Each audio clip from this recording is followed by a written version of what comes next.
Hey y'all, it's Andrew Gossett here, back with another video.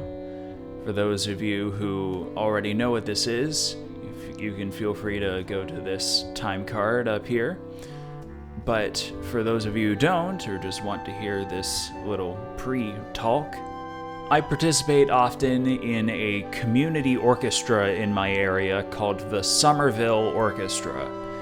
And what's great about this orchestra is besides just the concerts they do, they also do a fair amount of community events around our area. And one of those kinds of events is a music chat, usually led by our director, Wojciech Milewski. And I reached out to him a few months ago and asked him if he would be interested in doing a chat about video games. And video game music in particular, like the technology behind it and the history of video game music and how it's composed. And fortunately enough, another member of the Somerville Orchestra, our pianist, his name is Will Goss, and he is a composer of video game music. So the three of us decided to do this chat mainly for an audience that doesn't really know a lot about video games or video game music, but has somewhat of a classical background, although you don't have to have a classical background to enjoy this. So I hope you enjoy The Music of Video Games by Wojciech Milewski, Will Goss, and myself. Enjoy, y'all.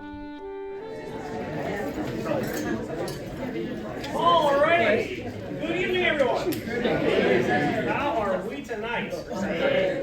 Man, this is like the 8th, 9th year we're doing this series, and never have I ever thought that we would be doing one about video games, but what a cool topic. Y'all also will never believe how this topic came to be.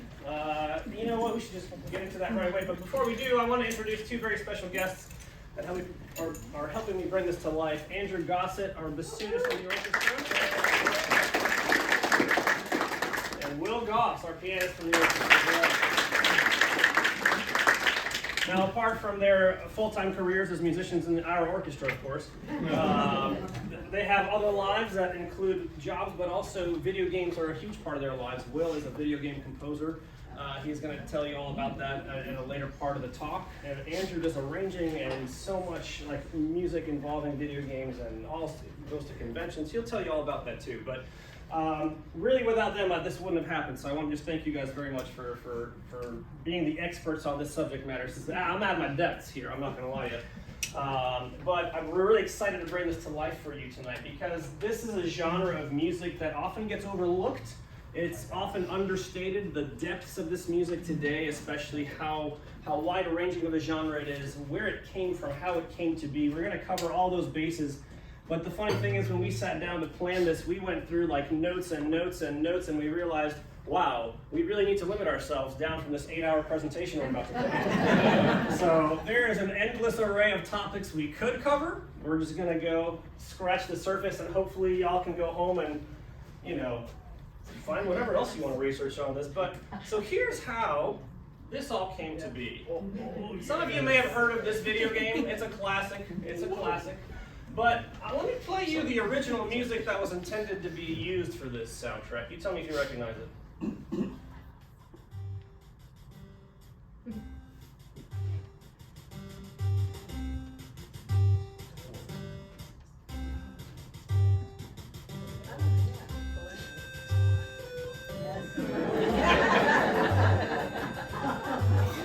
Like it was meant to be.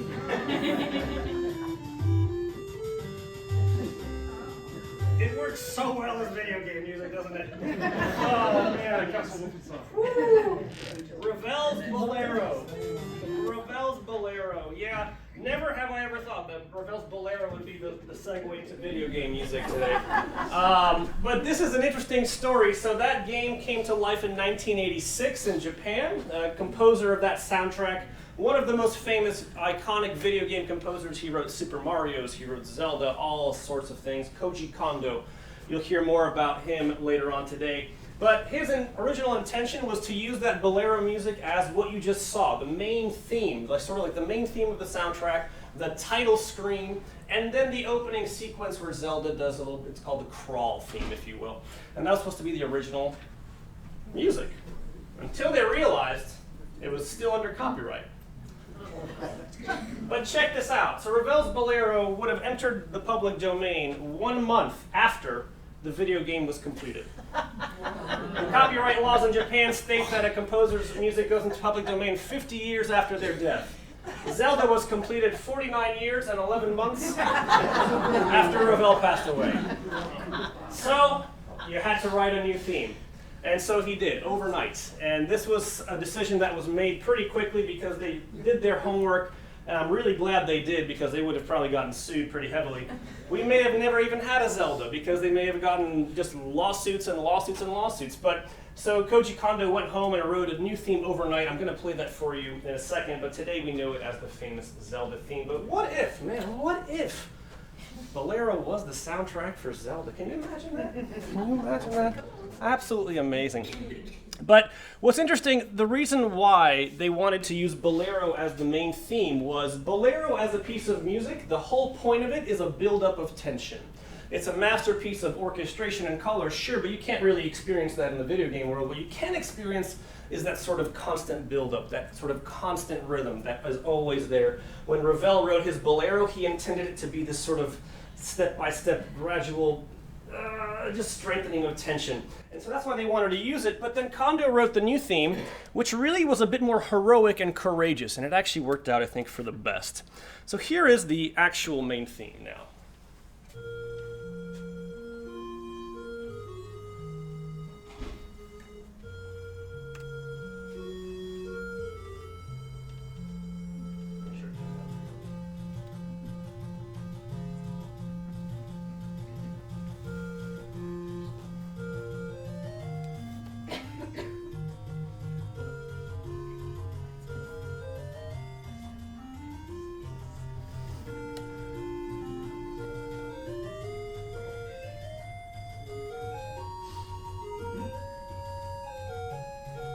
Iconic theme, absolutely iconic theme, isn't it? But so that of course now lives in many different iterations. It's been orchestrated, it's been arranged countless number of times. But that was its sort of original form, and that sound, that typical sort of video game sound from the 80s, is pretty iconic. We'll talk about where that came to be. That's all Andrew's realm. I'm not going to step foot into that one.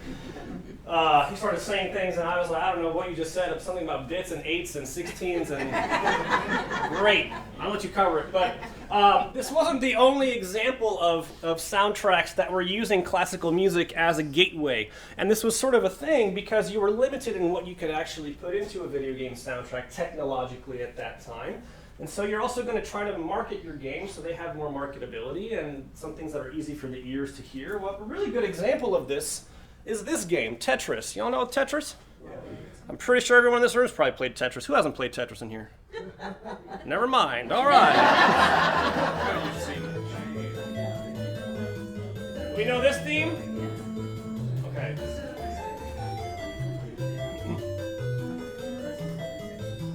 All right, grand prize goes to whoever can tell me the name of that piece.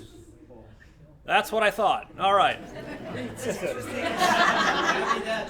Before the 80s, not a single person knew this music existed. Today is one of the most iconic pieces of music, not only in the video game world, but just in terms of sheer popularity. It's known as Korabenki. It's a song about a peddler, like a beggar, trying to get this coin, whatever. It's a Russian folk song, and it was put into Tetris because it originated in the Soviet Union, and et cetera, et cetera. But that's just one example of what other music is found in that score. So the game came into existence in 1985 by a software engineer, and this software engineering thread is going to be kind of prevalent throughout today's, well, at least my portion of things. You're a software engineer. Anyway, all right. So today, there's over 220 like variations of this game in its many different forms.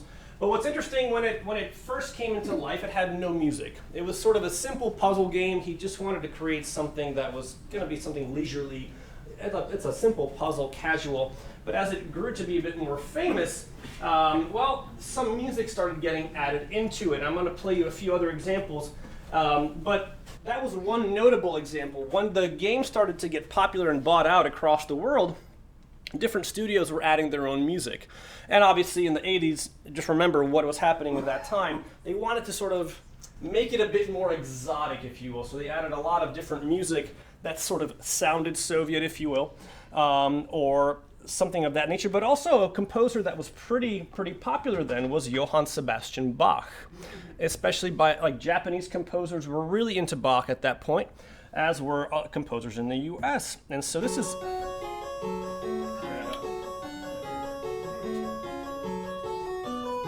A big part of Tetris was Johann Sebastian Bach. Never knew.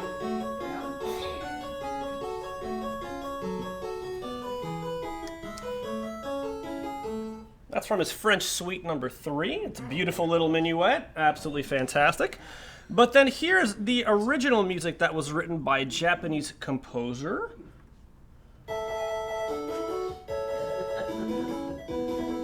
Oh, just kidding.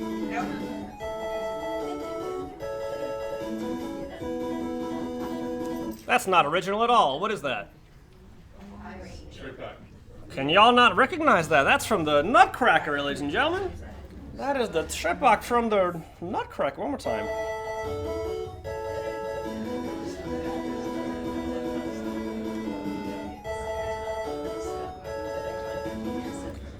Interesting, right? In its earliest forms, video games relied so heavily on classical music and classical themes to get themselves more popular and out there and just more noticed. How things have changed. But where does this all come from? Well, you can argue in many different places, but Japanese composers really took a strong look at what was happening in France. And so Impressionism, French composers, and Russian composers as well, were a huge influence on Japanese music as a total sum at this point in time. And you can see why this would be a really good thing for video games and their soundtracks. You can depict emotions, you can depict colors, moods, and then you can transform them. As film composers use leitmotifs, opera composers use leitmotifs to sort of, you'll have a character theme, but then if that character's sad, maybe it's going to be in a minor key, maybe it'll be something. Star Wars is a good example of this. But Impressionism really lends itself well to setting up these ideas, especially when those ideas have to live in a very dynamic and active world, more so than a film or an opera. But that's all Will is going to talk about later on, and when he gets into how you actually write pieces for video games. But so there's a few things I wanted to just kind of put in your ear and how easily they could work in video game soundtracks. So I'm going to play you a piece by Claude Debussy called Reverie, Daydream. And I want you to just imagine before I even play it, I want you to picture in your mind what a daydream might sound like. It's a good one, not a bad one, but like, what would a daydream sound like?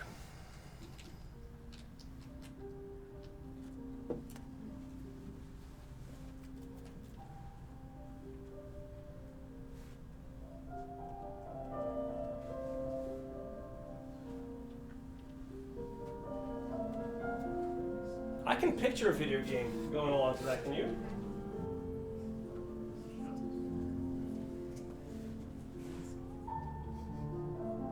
Absolutely gorgeous. It's called Reverie. It's a beautiful piece. Check it out. It's one of my favorite pieces to play.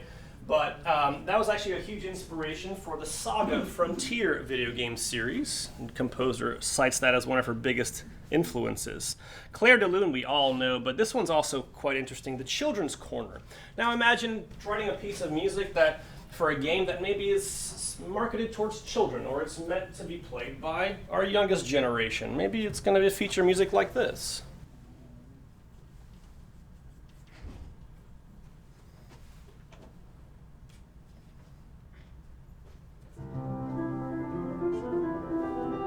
Something more dynamic, more exciting.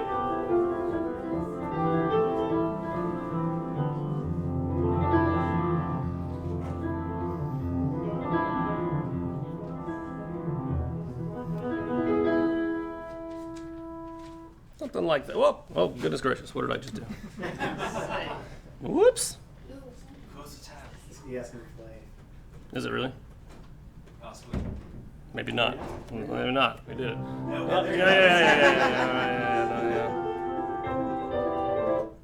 There we There we go. All right. We're back. All right. Technology. So as we already mentioned, Bach, Debussy, Chopin was another composer that was really popular in Japan at the time. You can imagine the fusion of these three: Chopin's melodies, the counterpoint of Bach, that sort of active harmonic motor, and then the colors and impressionism of Debussy. Fuse them all together, add a little rock and roll, and you pretty much get the early video game soundtracks of the 90s and 2000s, everyone. Nope, no, we're done there. Okay, there we go. Which leads me to my last one before I turn it over to Andrew. One of the most famous composers of video game music still today, Nobuo Uematsu. It's funny, he actually intended to join the film industry, as these things are related, in the 1980s, and instead joined a company called Square, a relatively small startup that was trying to make video games famous and popular. And he wrote 3 different soundtracks, was then asked by the director of the Final Fantasy series, hey, do you want to write music for our upcoming video game because you're quite good at this? Sure. That was a pretty good success story. He wrote the next 8 games in the series, a total of 9, and then co-composed on number 10 and 11. That franchise is up to its 16th game now. So quite a significant amount of music. Some of the most famous and popular games, some of the games that really crossed borders most easily and really kind of brought people together across the world playing games, the Final Fantasy series. We have Uematsu to thank for a lot of this. He says John Williams is a big influence on him, as is Korngold and Elmer Bernstein, some of the biggest names in Hollywood. Remember, he wanted to go into film music. Well, that makes sense because one thing he's really known for is really catchy melodies, Chopin, and memorable character themes, John Williams, okay, that are often reworked in key narrative moments. And that's a pretty big part of a film soundtrack, but it also is part of his sort of body of work. Again, one of the most famous composers that we have today, and I'm going to play you one of my favorite pieces of his. By the way, I love that he's influenced by Led Zeppelin, yes, and Pink Floyd. Cites as his major compositional influences. That's important, everyone. Here's the opening sequence from the 10th installment of Final Fantasy. Etc., etc. But that sound had to develop from something. You heard the earliest examples of music that we played for you. I'm going to turn it over to Andrew to tell us all about how we got to that sound, because we didn't start there. All right, thank you, Wojciech. Still recording. All right, good. Cool. So, where we started back in 1985 when the Nintendo Entertainment System first released, and various other consoles in the 80s and possibly even before that too, was with these, what's called 8-bit sound chips. These were inside the video game consoles themselves. And the thing about those, this was 40 years ago, so the technology wasn't as good as it is today. So you could only do 3 pitched channels of audio and 1 sort of static noise channel, usually used for percussion or sound effects, that kind of thing. And before Nintendo, some of the songs in video games were kind of bad. The people that made them thought, oh, they're playing a game. The game should be good. No one's listening to the music. It's just an afterthought or something. And some of the games were even bad too. Quality control came with Nintendo mainly at that time. And the composers, they did a lot of typing code with them, letters and numbers, in a certain programming language of the day, and just wrote it all themselves. It took a lot of time. And because of the 3 pitch channels and 1 noise channel, it's pretty limited as to what kind of music you could make with it. And so there's various composing choices that we'll get into with some audio examples later. And then one big thing that video game music has that is different from any other sort of music that's not from a video game. It's what's called looping. Say you're in like a certain level or area of a video game, and a song is tied to that area. What if you're in that area for a longer time than the song is lasting? Is the song gonna stop there? No. It has to smoothly loop back around to the beginning. So it can be kind of like an endless sort of song in a way if you're just there for however long, forever. So we look at some audio examples. First one I want to bring your attention to is the main theme from Super Mario Bros., which is also composed by Koji Kondo, who Wojciech mentioned earlier. He did quite a lot of Mario and Zelda games for decades now. He's only somewhat recently stepped down a bit, doing only like co-composing or just not composing mainline games at all. So you hear... So there's 3 pitch channels all really close to each other, kind of close harmony together. And then there's the bass line starts, and there's only 2 like pitch channels with that close harmony together. And there's that static percussion going along, but then the bass line goes way up to match those other harmonies. So there's 3 close together. And then it loops back to the beginning. So it just keeps going on forever and ever as long as you're in that area. I hope you like that song. So the next one, also from Super Mario Bros., we're going to talk about the castle theme. This is where like your big final battle would be in there, and so there's some big tension in there. And a big thing that composers did on the NES is arpeggiation. As you may notice, there's a lot of shifting between notes, like one after the other, to make the sense like the chord is thicker, but in reality it's just pitch notes going very fast like that. And this is also a very short loop. And some composers of this, mainly to save space, did those short songs for those times because it's fine. Just loop it around. Yeah, exactly.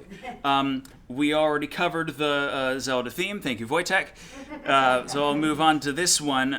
This is the game series called Metroid. This is also Nintendo, made by Nintendo first party. It's kind of their most entry into somewhat horror elements, to provide tension in it.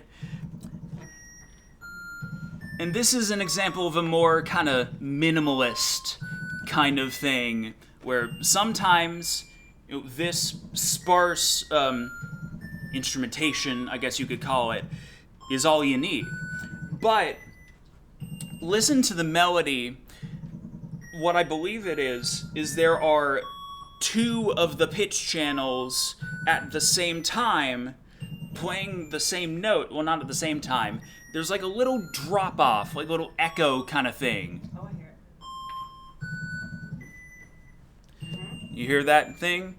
There's a lot of technological sort of things similar to that they could use to add sort of depth into the piece, even though it's pretty minimalistic.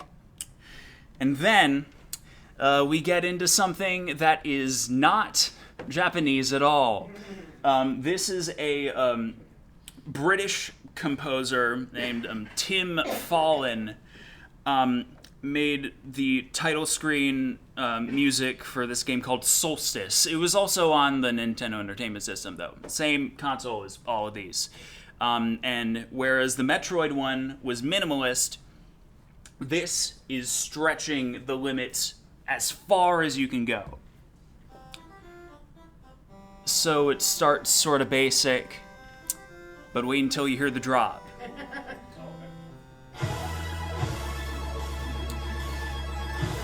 That arpeggiation is about as fast as you can go on that thing. And the thing with synthesized music like this, you don't have to write for human players and what humans are capable of doing. So you could do almost whatever you want, as long as you're sticking to 3 pitch channels and 1 noise channel. And there's a little articulation in the middle harmony, not articulation, arpeggiation. It's subtle, but it's there. It'll stop a second. Cool. All right. Back to Wojciech. Real quick. All right. This is fun texting. This is really fun. So we're gonna get into now just briefly. We're gonna take a step back and tell you about how video games actually sort of came to existence, because it's kind of fun. It talks about technology a lot, and that's kind of where we're fusing this next little bit here. This is a machine called Birdie the Brain down here. Arguably the world's first video game. It was a machine the size of this room. Kind of hard to see, but it actually was that big. Developed in the year 1950 for the World's Fair. I can't remember which city that was in, but essentially it was a big game of tic-tac-toe. That's all it was. But it was really part of the phase of the 50s and 60s, the technological advancement and superiority era of how far can we push technology, both here, but also hey, those Soviets, they're making technology too. We gotta make sure that we keep one step ahead of them, etc., etc. Space War in 1962. You may have heard of Space War as a video game. Yeah. Some of you have. Very good. All right. But this was developed by Harvard and MIT students, and it really was designed to hook into a main terminal. And so college campuses at this time were receiving these mainframe computers, these giant terminal stations. And they built this game and it was designed that you can bring your own term and then plug into the main terminal at whatever college campus you were on, which you can therefore kind of see and connect the dots of how video game became sort of a culture all in itself for that younger generation and demographic, partially because of that. And that's really kind of how this came to be. The 50s through the 80s is basically technology pushing the limits. And then we reach Pong. Pong was sort of the first game that launched the revolution of leisurely/hobby gaming. Before that, it was all basically here's how far we can push our technology. It wasn't really designed to be played by the common everyday person, but Pong was. Pong was the first game that was really designed to be exactly that. Which, as you can see, these are a certain style of thing. There are arcade video game style machines. That's really where this comes to us from. These large supercomputers at that time, which now are so obsolete for us. But then these kind of advanced and grew even more. This is a game called Periscope that comes to us from Japan. These 2 slides were sort of featuring the US and Japan as technological advancers. They sort of ran concurrently together in what they were doing. But Periscope was an electromechanical game. It was a really cool game where you got to basically simulate a submarine duel, and it had lights, and whatever you did in the game affected the mechanics inside the machine that would light up something, or a water would come in. Actually really cool game. It was this mix of technology, electronics, mechanics, etc. And then you get to Space Invaders and Pac-Man, which originated as one of those big box arcade game style things. And this was sort of the beginning of how we actually got to the 80s, where we actually can even talk about 8-bit, where we can actually talk about these kind of video games like Super Mario. But there's a reason why Japan became the global hub of video gaming. It's because in the 80s, there was a few crashes of the video game industry in the United States. And I say a few because they were in spurts of a few years. Andrew mentioned this at the beginning of the presentation, but there's a reason for it. They just started pushing quantity over quality. There was so many games that came out that basically just rocked the market. They were terrible games. They were unstable. They crashed your systems. They crashed your consoles. They were really poorly designed, poorly made. And so the industry just did one of these. It was a $5 billion industry in the 80s. So I came to the conversion on that, but that tanked pretty hard. Japan kind of jumped in right at the right time because that's when technology really took off and started skyrocketing upwards and onwards. And we're going to talk about all of that in a second here. Is that my last one? Oh yeah. Well, I wanted to just kind of give you a few names because we're going to get into some other things now. You may know of very different sort of names of studios. Rockstar Games is popular today. Square Enix, Blizzard. There's a bunch of them. Today, there's like thousands upon thousands of video game studios. Will, what's the name of your Nomia studio? Magnesium Ninja. Magnesium Ninja. That's the coolest name I've ever heard. That's awesome. But so as of 2017, in the U.S. alone, there were 2,300 game development companies. Companies, not games. Companies that developed games, and 525 publishing companies, which is a third of the global total. So we're talking 9,000, 7,000. I can't do math. 7,000, but whatever. It's a lot. It's a lot. Many thousands. Okay.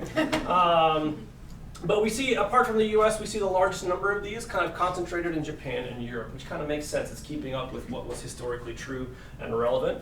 And we're going to talk about some of these studios in a little bit, but I just wanted to give you a little bit of brief background on those before we dive into how we actually got to this really technologically advanced music and systems.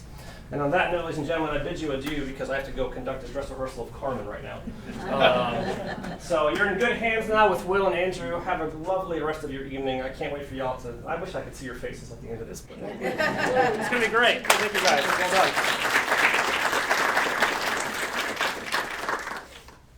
Now the nerds can take over. You say I'm not a nerd? Yeah. Yes. All right. So, where have we gone since the 8-bit sound chips, and how do we get to today? Well, how that happened is, as you would think, technology of computers improved drastically since then. It's mainly about the speed that computers can give information to you, and also the storage capability. And a big transition that happened is the physical games themselves going from cartridges to discs, like CDs. Because discs can have a lot more data stored in them than cartridges, usually. There are some exceptions with cartridges, like some of the younger people might know the Switch and the Switch 2. Those do have cartridges, but of course they're much better than 40 years ago, of course. But discs, I believe, do still have more storage capability on them than cartridges, even today. And you can have more voices at a time, and the songs can be longer for the video game music. I know of songs that are like 9 minutes long that are inside a video game. It's amazing. And the sounds of video game music started to shift from those synthesized sounds we heard earlier into synthesis as well, but more starting to sound somewhat like real instruments. They're emulating real instrument sounds. And then, after that, they started to have actual live instruments, actual live players record for video game soundtracks as well. Now, the old synths and the synths emulating real instruments do still exist today as well. And as the industry spread around the world, more musical influences from all around the world started to appear in games themselves. There's a lot more than we're going to talk about now, because that would take up too much time. But I definitely recommend looking up more for yourself. And which leads me into this saying, despite what Wojciech said earlier, I believe that video game music is not a genre. It's more of a setting that music can can be in. And we'll see in these later examples that, on this slide here, that a lot of these songs don't really sound a lot like each other. So we're going to start with this one. This is a game called Banjo-Kazooie. It was composed by a Scottish composer named Grant Kirkhope, and it features a banjo-playing bear named Banjo and a kazoo-playing bird named Kazooie. That's what the bear says. And so this is synthesized sounds sounding like real instruments, sort of. It was in, like, around the turn of the millennium.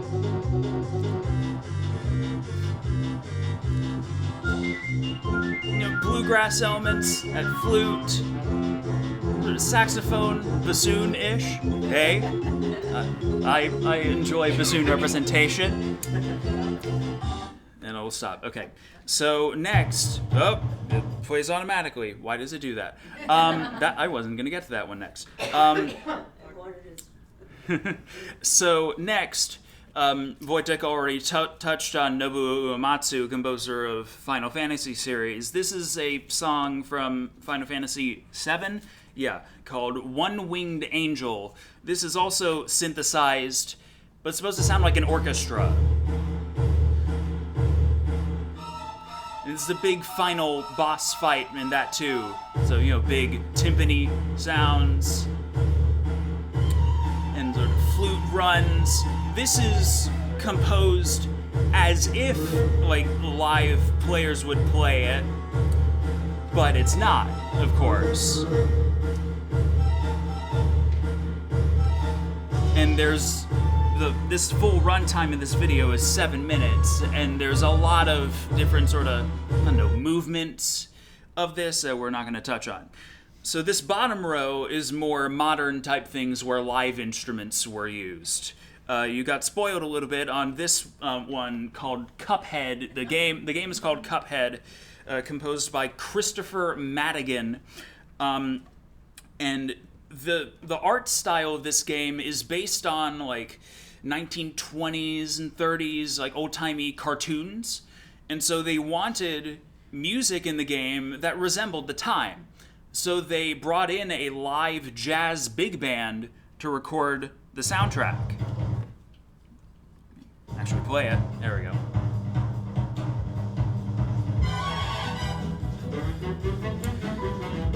So if this song wasn't actually, if you didn't know that this song was in a video game, you wouldn't know it.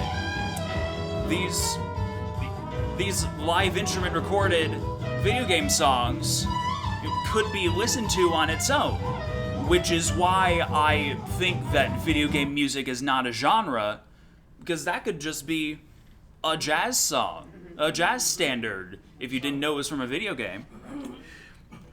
And next, this game called Hades. The composer is Darren Korb. Y'all know the Dies Irae? The theme da da da da that was used by composers of centuries gone by in Europe.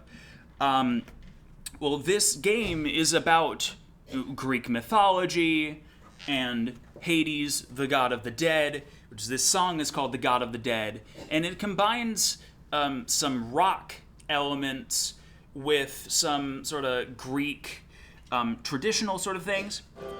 So there's the bouzouki happening, and there's some rock, and then there's this theme. It's a modified version of the Dies Irae, da da da da, that's used in a lot of the songs in this soundtrack. Because the whole point is the God of the Dead. It's about death, sort of. Or, like, escaping death. There's also a song in this soundtrack called There Is No Escape. There's no escape from death in this game unless you try really hard. And then this last one, I'll just let it go. By composer Lena Raine. It's called Celeste. It has this piano. There's this static sound. And then there's the synths from earlier. This is a type of genre that what we call chiptune. It's taking the sounds of decades gone by, because it sounds similar to the 8-bit sound chip stuff, right? But it's written in, I think, 2017, I think this game was from, close to then. So there's kind of a nostalgia factor in that. So you could tell that one's from a video game. But it still sounds cool, though. And now, turn it over to Will. So he is a composer of video games, and he already made a chat previously that he did another time, so he's going to recycle it for here. Enjoy.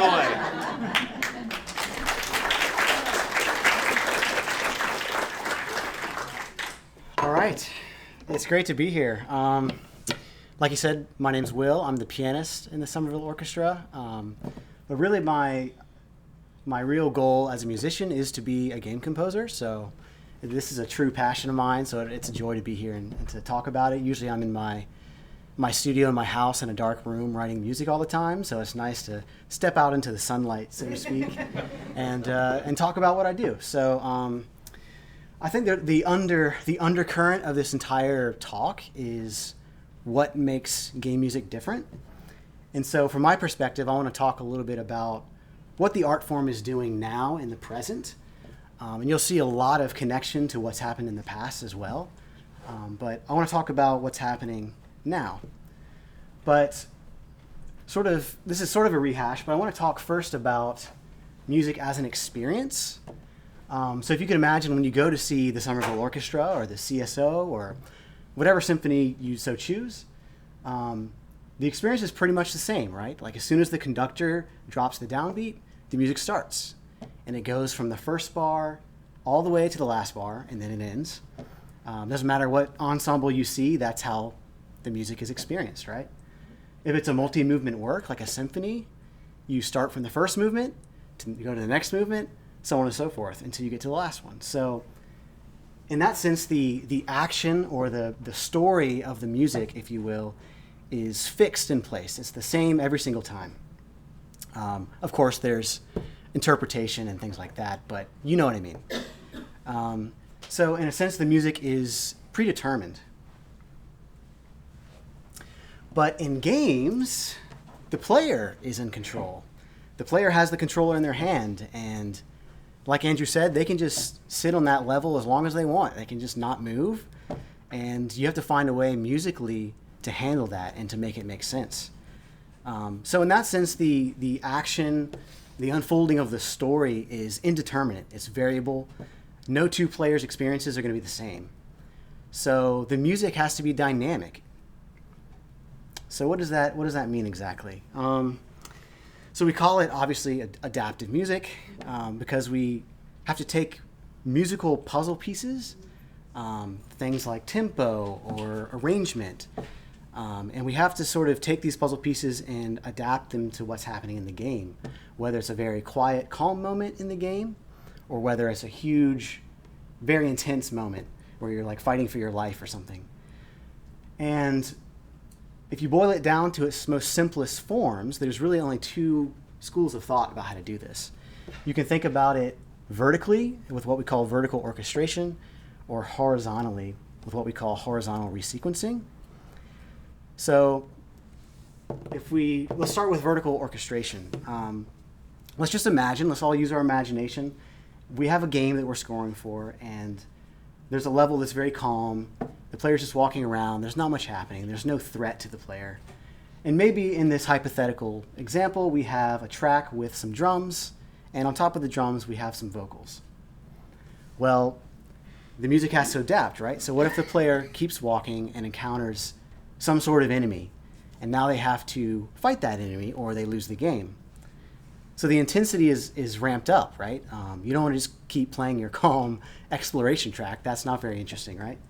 So one way to do this in a vertical sense is to just drop on another layer. In this case, maybe it's an additional string layer on top of what's already playing.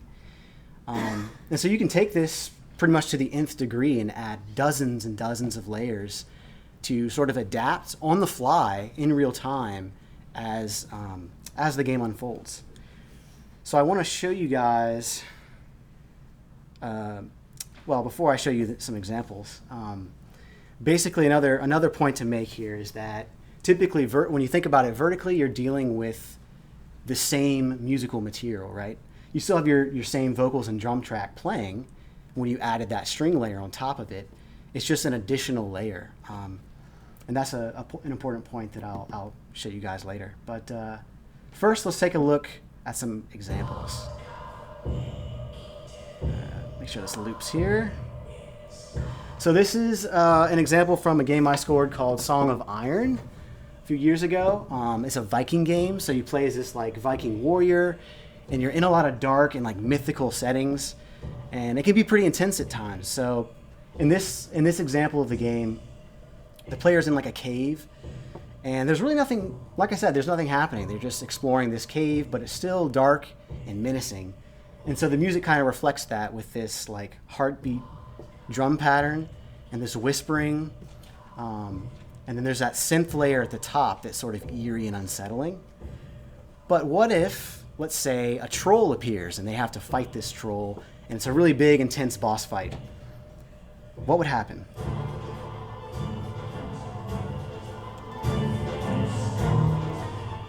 So if you listen closely, you can still hear those same layers are there. There's still the drum, the downbeat drum. There's still the vocals, but it's instead of whispering, it's more like a guttural chanting. And you have some additional string layers just to add some more movement and intensity to sort of match this scary boss fight that you have. Yeah. So that is, whoops. So that's an example of how you can think about it vertically, from a vertical perspective. Just the stacking, the adding and removing of layers on existing material. So what about horizontally? What does that mean? So horizontally is typically dealing with different musical material. So rather than just layering things on top of what's already playing, maybe you want to go to a completely different track. So in another hypothetical example, let's say someone is fighting that troll and they lose. Game over, right? Well, you need to communicate that in some way to the player. You don't want the game to just end. So maybe in this example, you might go to the red track here, which is communicating to the player that they've lost. Or if they beat the troll, maybe you transition to this green track that tells them that they won. And a key point here being that you're moving between, like I said, different tracks, different musical material. And basically, we typically try to do this as seamlessly as we can, so the player doesn't even really notice. It just kind of happens in time. And then another way you can approach this is with just stingers. So, like like I said, if the player loses that troll fight, you want to play some game over music. It's just going to be maybe like a quick, short musical cue to communicate that to the player. So let's see some examples here. So these are some stingers from a game I scored called Nomia. So just some brief background here. So it's basically like a digital board game. The player has, like, their two players is the ones with the green squares. That's like their health points. And so they control them. They move them around this digital board.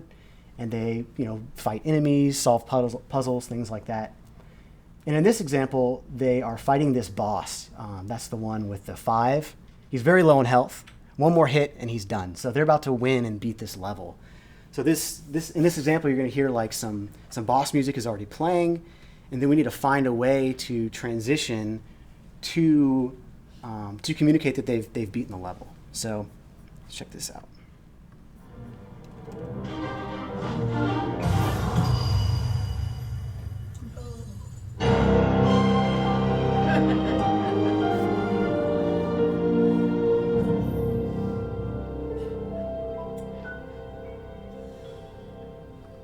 Yeah, so this is kind of an unusual example because it's a pretty hard cut. Like you heard the silence there with the sound effect.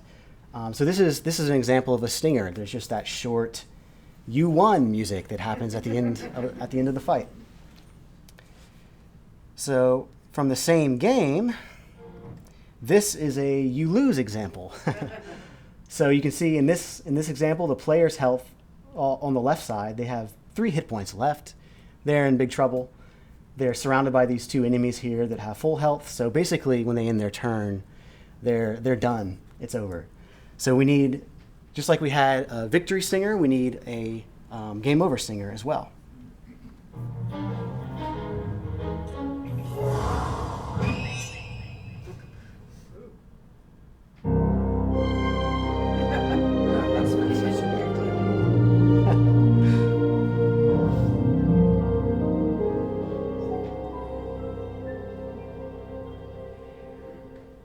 So you can see how the music there is similar, like thematically, but just with some tweaks, some slight tweaks to the arrangement, you can convey a completely different mood. So in this example, it's slower, it's more string based, just to kind of to drive home that you've lost feeling. But in the ideal case, we do this without that hard cut, and we transition seamlessly from track to track. So the goal being to have no dead air between the music. Like I said, we don't really want the player to notice the music has changed so much. And even more importantly, it has to happen on grid, meaning in time, essentially. That really helps with that sort of seamless transition. And you can use this horizontal resequencing to transition between to help bridge different sections of the game. You can even use it alongside stingers to sort of help smooth the brush strokes on those transitions. So here's another example from Nomia as well. So this is a super simple example. This is the menu. So this is when the player has to choose like the characters they want to play with on the left and right. And then at the bottom there, they have to choose which realm. There's like a fire realm, a grass realm. They have to choose which realm they want to play. And once they do, they basically hit start game and it goes right to the game. And so the music that's playing here on the menu is like very soft and atmospheric. We're actually going to play, Andrew and I are going to play this later in full. But it's very soft and calm. And so we need to smoothly transition from this like soft and calm menu music to a little bit more agitated battle music. It's still pretty atmospheric, the battle music is. It kind of ramps up based on where you are, how far you are in the game.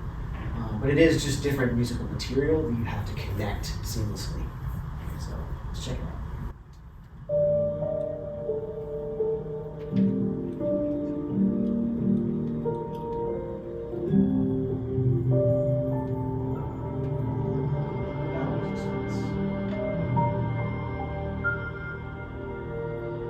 And so that example there is done. It's really two tracks and they connect in time. But just to, like I said, smooth that transition, there's a stinger. When they hit the play button, the stinger plays to sort of help you smooth that transition out.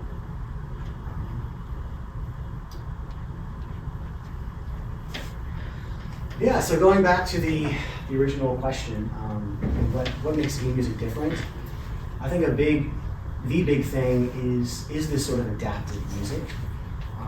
You can imagine how hard doing something like this might be in a traditional like orchestral setting, and it's really driven by the technology. And what's interesting to me is that game music exists in this sort of this liminal space, using equal parts technology and music to create a completely new experience that really hasn't existed but for the last 20, 30 years.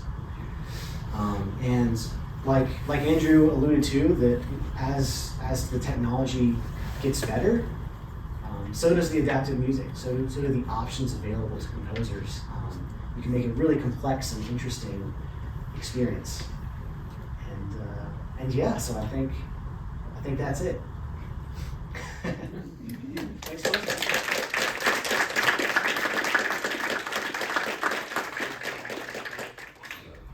So, yeah, that's a lot of pictures of me. So we're about to do a live performance of a song that Will wrote, and I do a fair amount of recording and sometimes performing pieces that I did not write, and that can be a few different things. What we're gonna do is more like a orchestration or a transcription, which is basically pretty much the same musical context as the original version, but possibly you play a certain part on a different instrument. For instance, there's cello in the original version of the song we're going to do, but obviously I don't play cello, I play bassoon. So I'm going to play the bassoon instead of the cello, but it's the same notes. But arranging, you take some of the musical content and you change it. Say, like, you use different chords or different rhythmic structures, and add to what was already there. And I got my start doing this with online, and I met a lot of people who do the same and do play different instruments, and we even like collaborate with each other just from our remote recording in our houses, just combining a song together and playing it. And sometimes, a few times a year, there are these video game music conventions that I go to, which is basically like a music festival in a way, where there's lots of acts, lots of bands going back to back to back, playing songs from video games that they arranged, or some other people arranged, I guess. So yeah, I really enjoy doing this, and I think we're gonna go ahead and do our song. Did we have a slide? Yes, we do. All right, Between Dreams from the game Nomia by Will Goss. I will get myself ready and we'll do it.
Thanks for watching, everybody. Hope you enjoyed the video. Please make sure to subscribe to my collaborators' channels. Will Goss releases his compositions from the video games he's composed for onto his YouTube channel. And if you're ever in the low country of South Carolina, swing by a Somerville Orchestra concert. We'd love to have you. Thanks, everybody.